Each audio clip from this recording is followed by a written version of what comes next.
Hello students, myself Sunil Tyagi, PGT chemistry, Lala Jagdish Prasad Saraswati Vidya Mandir, Jansar road, Muzaffarnagar. छात्रों, video को अंत तक जरूर देखें। आज हम केमिकल काइनेटिक्स लेसन के अंतर्गत zero order reaction and first order reaction पढ़ेंगे। सबसे पहले zero order reaction. Zero order reaction जो हैं वो क्या होती हैं? जीरो ऑर्डर रिएक्शन होती हैं वे अभिक्रियाएं जिनमें अभिक्रिया का वेग अभिकारक पदार्थ की सांद्रता पर निर्भर नहीं करता है, या ये कहें कि वे अभिक्रियाएं जिनमें अभिक्रिया का वेग अभिकारक पदार्थ की जीरो सांद्रता पर निर्भर करता है।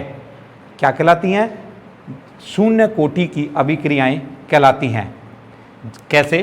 कहने का मतलब कोई ए अभिकारक है और उससे कोई प्रोडक्ट प्राप्त हो रहा है, तो जीरो ऑर्डर रिएक्शन के लिए dx/dt जो होगा वो प्रोपोर्शनल टू अभिकारक पदार्थ की जीरो सांद्रता पर निर्भर करेगा।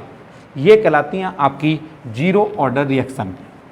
इसके लिए जीरो ऑर्डर रिएक्शन के लिए हम करेंगे वेग स्थिरांक व्यंजक। वेग स्थिरांक व्यंजक का निगमन।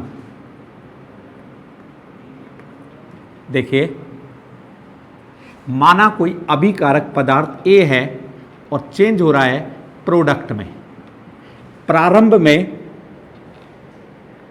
में कब? जब t बराबर 0 है। जब t बराबर 0 है, अभिकारक A को A मात्रा लिया गया है, तो जब रिएक्शन स्टार्ट होगी तो प्रोडक्ट तो नहीं होगा, और t समय पश्चात यदि प्रोडक्ट की हमें x मात्रा प्राप्त हो रही है तो अभिकारक कितना शेष बच जाएगा? A माइनस x शेष बच जाएगा। तो शून्य कोटि की अभिक्रिया के लिए, शून्य कोटि की अभिक्रिया के लिए स्पेसिफिकेशन है, शून्य कोटि की अभिक्रिया के लिए पढ़ रहे हैं हम। रासायनिक अभिक्रिया की जो दर होगी, अभिक्रिया की जो दर होगी वो प्रोपोर्शनल टू अभिकारक पदार्थ की जीरो सांद्रता पर निर्भर करेगी। कहने का मतलब dx/dt बराबर के a की घात 0। इसका मान कितना है t समय पश्चात? a minus x. तो dx/dt बराबर के a माइनस एक्स की घात 0, जहाँ k क्या है? अभिक्रिया का वेग स्थिरांक है। ठीक है, चूंकि a माइनस एक्स की घात 0 = 1 होता है। ठीक है, या dx/dt बराबर क्या हो जाएगा? k हो जाएगा। या इसको क्या बोलेंगे?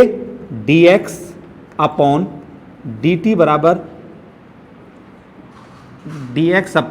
या dx बराबर ये जो dt है ये इधर चला जाएगा, k × dt हो जाएगा। समाकलन कर देंगे हम, dx समाकलन = k dt। dx का समाकलन क्या होगा? x, k कांस्टेंट है, इसका समाकलन t, और जब समाकलन करते हैं तो एक अचर राशि जुड़ जाती है c जोड़ दिया, एक अचर स्थिरांक है। देखिए, जब t बराबर 0 था तो x का मान कितना था? 0। जब t बराबर 0 था तो x बराबर 0 था। वैल्यू रखेंगे, 0 बराबर k × 0 + c, इसलिए c बराबर 0। समीकरण 1 में इसका हमने मान रख दिया। क्या बन जाएगा? x बराबर kt + 0, या kt बराबर x हो जाएगा, या k बराबर x/t हो जाएगा। समीकरण नंबर 2 बन जाएगी। ये क्या है? वेग स्थिरांक व्यंजक। शून्य कोटि की अभिक्रिया के लिए वेग स्थिरांक व्यंजक। ठीक है, इससे आगे चलते हैं। इसका मात्रक, यदि हम मात्रक की बात करें तो मात्रक कितना हो जाएगा? x क्या है? सांद्रता। सांद्रता का मात्रक क्या होता है? मोल प्रति लीटर। t क्या है? समयकाल। समयकाल, समयकाल का मात्रक सेकंड हो सकता है, मिनट हो सकता है, घंटे हो सकते हैं। तो इसलिए सेकंड के रूप में शून्य कोटि की अभिक्रिया के लिए वेग स्थिरांक का जो मात्रक होगा वो होगा भैया क्या? मोल प्रति लीटर प्रति सेकंड। ठीक है, अब बात चलती है अर्ध आयु काल।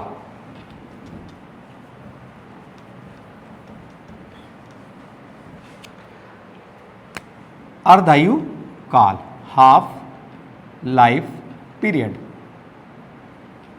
अर्धायु काल, हाफ लाइफ पीरियड क्या होता है? वह समय जिसमें कोई पदार्थ अपनी प्रारंभिक सांद्रता का आधा शेष रह जाता है। अपनी प्रारंभिक सांद्रता का आधा शेष रह जाएगा। तो देखिए अर्धायु काल कहलाता है। इसके लिए हाफ लाइफ पीरियड के लिए चूंकि k बराबर फ्रॉम, इक्वेशन कह सकते हैं सेकंड, k बराबर है x/t, जब t बराबर हम ले लें t हाफ। t हाफ क्यों? अर्धायु काल को डिनोट करते हैं t हाफ से। तो जब t बराबर t हाफ है तो x बराबर क्या हो जाएगा? a/2। प्रारंभिक सांद्रता का आधा शेष रह जाता है। a क्या है? प्रारंभिक मात्रा। x क्या है? शेष मात्रा। प्रारंभिक सांद्रता का आधा शेष रह जाता है। इसलिए k बराबर x का मान रखेंगे a/2 t हाफ, या t हाफ बराबर a/2k हो जाएगा। k क्या है? कांस्टेंट राशि है।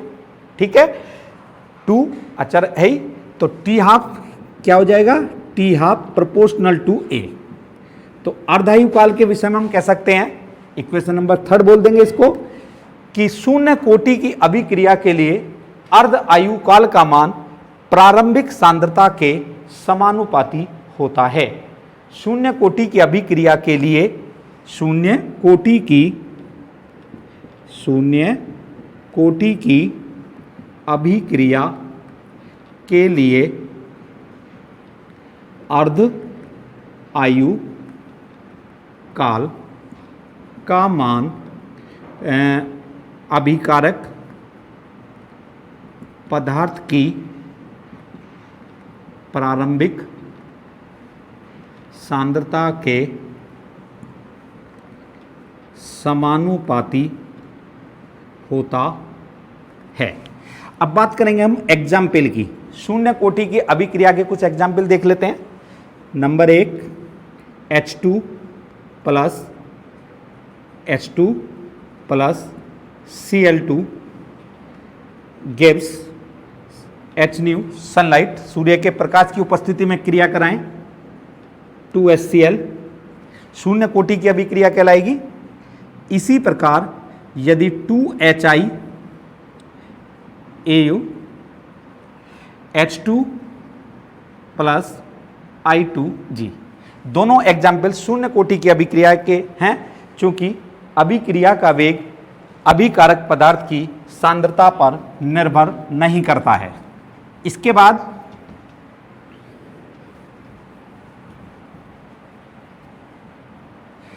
बाद हम चलेंगे first order reaction. First order reaction कहने का मतलब प्रथम कोटि की अभिक्रियाएं, वे अभिक्रियाएं जिनमें अभिक्रिया का वेग अभिकारक पदार्थ की अभिक्रिया का वेग अभिकारक की प्रथम सांद्रता पर निर्भर करता है, फर्स्ट ऑर्डर रिएक्शन कहलाती हैं। कहने का मतलब क्या हुआ कि एक कोई अभिकारक पदार्थ है, चेंज हो रहा है प्रोडक्ट में, अभिक्रिया का वेग जो है dx/dt बराबर k अभिकारक पदार्थ की प्रथम घात पर निर्भर करता है, प्रथम कोटि की अभिक्रिया कहलाती हैं। इसके लिए वेग स्थिरांक व्यंजक बहुत इंपॉर्टेंट है। वेग स्थिरांक व्यंजक, वेग स्थिरांक व्यंजक। माना कोई अभिकारक पदार्थ A है और प्रोडक्ट किसी में भी बदल रहा है, यदि हम अभिकारक A की प्रारंभ में कब बेटा, जब t बराबर 0 है, हमने इसकी मात्रा कितनी ले ली A, प्रोडक्ट तो प्राप्त हुआ ही नहीं, t समय पश्चात यदि ये x प्राप्त हो रहा है तो ये कितना शेष रह जाएगा, a माइनस x रह जाएगा। ठीक है, प्रथम कोटि की अभिक्रिया के लिए अभिक्रिया की दर क्या, dx/dt प्रोपोर्शनल टू अभिकारक पदार्थ की प्रथम घात के, या कह सकते हैं dx/dt बराबर के प्रथम घात के समानुपाती, जहां के क्या है, अभिक्रिया का वेग स्थिरांक है। कौन सी अभिक्रिया का, प्रथम कोटि की अभिक्रिया का वेग स्थिरांक है। a की घात 1 का मान कितना है, a का a माइनस एक्स, या कह सकते हैं dx/dt बराबर के a माइनस एक्स की घात 1, या dx/dt बराबर के a माइनस एक्स। देखिए a माइनस एक्स को हम इधर लाएंगे, dt को हम इधर ले जाएंगे, या dx/a माइनस एक्स बराबर k गुना dt हो जाएगा। a माइनस एक्स इधर आ गया, dt उधर चला गया, दोनों ओर का समाकलन कर दिया। ठीक है, जब हमने समाकलन करा तो dx/a माइनस एक्स का समाकलन कितना होगा, minus log a minus x base e. dx/a minus x का मान minus log a minus x base e बराबर k तो कांस्टेंट राशि है ही, और dt का समाकलन कितना होगा, t, और c क्या जोड़ देंगे, एक अचर स्थिरांक जोड़ देंगे, जहां c क्या है, एक अचर स्थिरांक है। जब t बराबर 0 है, जब t बराबर 0 है तो x का मान कितना है, 0 है, तो x बराबर कितना हो जाएगा, 0 हो जाएगा। वैल्यू रखेंगे minus log a minus 0 base e k गुणा 0 plus c minus log a base e बराबर c, k इंटू 0 0 बन जाएगा, प्लस c का मान हम रख देंगे जो ऊपर समीकरण नंबर 1 आई है, c का मान समीकरण 1 में रखने पर रखेंगे। यहाँ देखिए क्या बन जाएगी, minus log a minus x base e बराबर k t minus log a base e. c का मान माइनस लॉग a यहाँ रख दिया हमने, इसको हम इधर लेकर के आए, क्या बन गया, के टी बराबर इधर पॉजिटिव होकर के आएगा log a base e minus log a minus x base e, या के टी बराबर log m minus log n, log m minus log n बराबर लॉग m अपॉन n, क्या बन जाएगा, log a upon a minus x base e, या k बराबर 1 upon t log a minus x a upon a minus x base e. अब देखिए हम इस बेस ई को चेंज करेंगे, किसमें, बेस ई को tan में बदलने के लिए।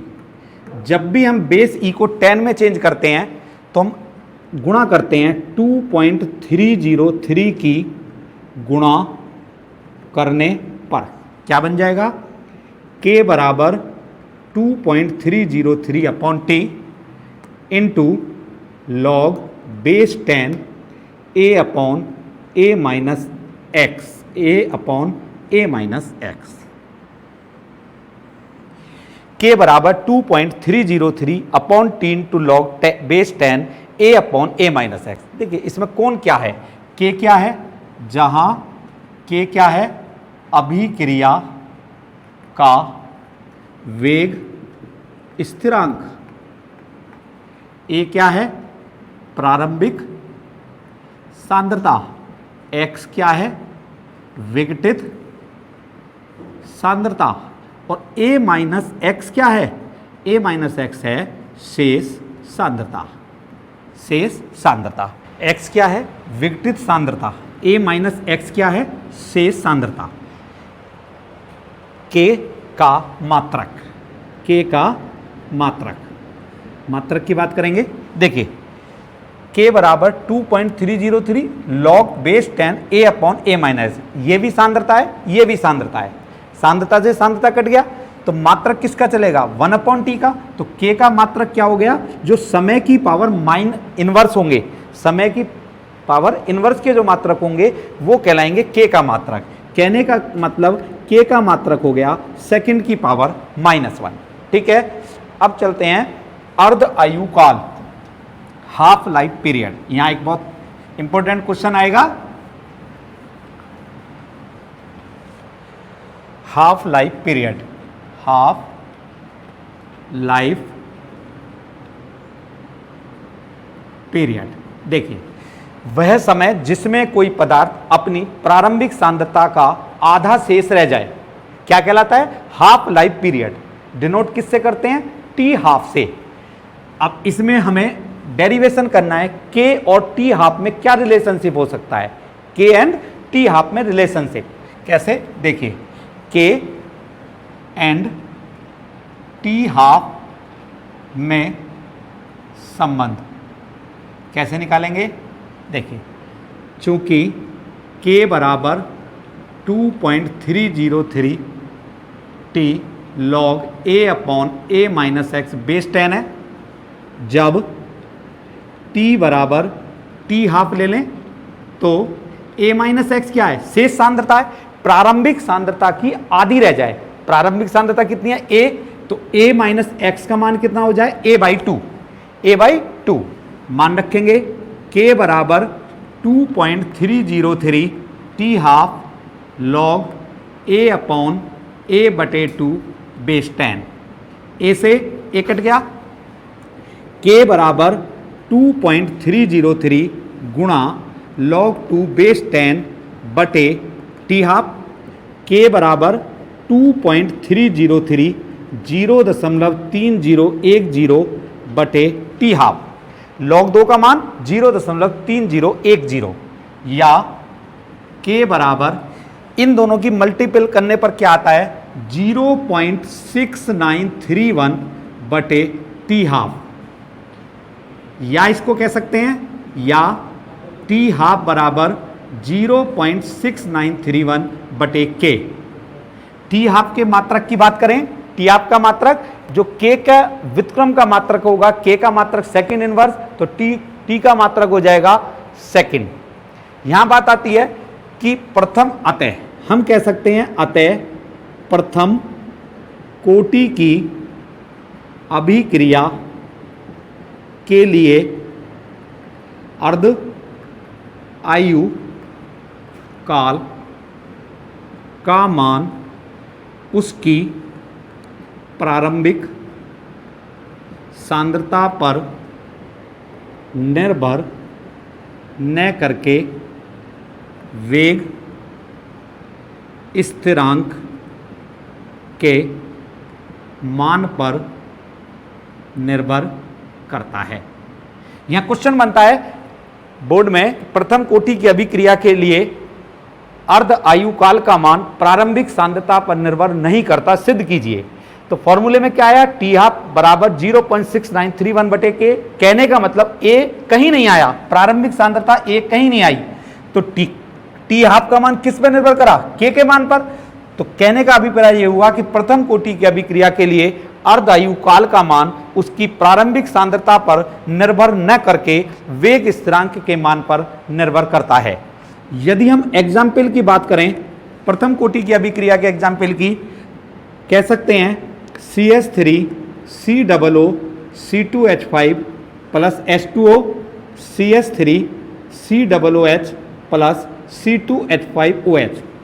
इसमें जल की सांद्रता घटाने बढ़ाने से अभिक्रिया के वेग पर कोई प्रभाव नहीं पड़ता है, जबकि इथाइल एसीटेट की सांद्रता घटाएं बढ़ाएं तो अभिक्रिया का वेग परिवर्तित होता है। इसलिए अभिक्रिया की कोटि 1 हो गई, प्रथम कोटि की अभिक्रिया हो गई। इसी प्रकार NH4NO2 रिवर्सिबल N2+2H2O, इस अभिक्रिया में भी अभिक्रिया की कोटि 1 होगी। एक न्यूमेरिकल की बात कर लेते हैं, बाकी कल देखेंगे न्यूमेरिकल। एक न्यूमेरिकल आज देख लेते हैं, बाकी कल हो जाएंगे। एग्जाम्पल एक है, प्रथम कोटि की एक अभिक्रिया के लिए अर्ध आयु काल का मान 693 सेकंड है।